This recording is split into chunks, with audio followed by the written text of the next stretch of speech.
revenons à l'Europe, à Strasbourg, vous serez allié avec la CDU, j'imagine.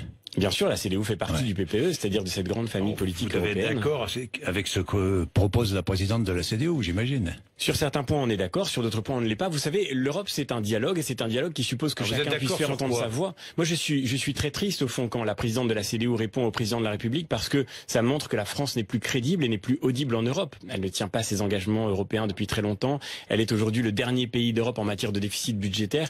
Et donc, aujourd'hui, la France n'est pas crédible quand elle s'exprime. En matière de déficit budgétaire, aucun pays n'est plus en déficit. Nous avons déposé un projet de budget qui sera sans doute derrière celui de l'Italie. Aucun pays n'est plus endetté, oui.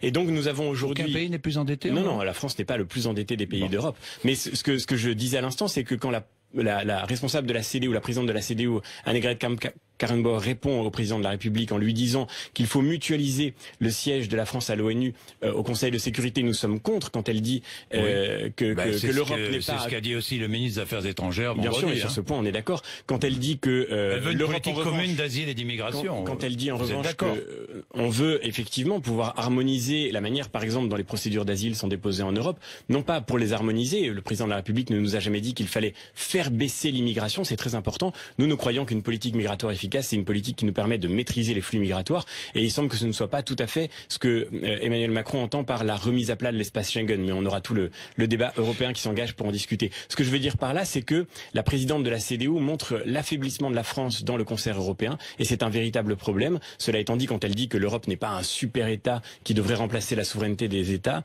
eh bien, pour le coup, nous sommes évidemment sur la même ligne qu'elle et nous partageons la même vision face au projet d'Emmanuel Macron.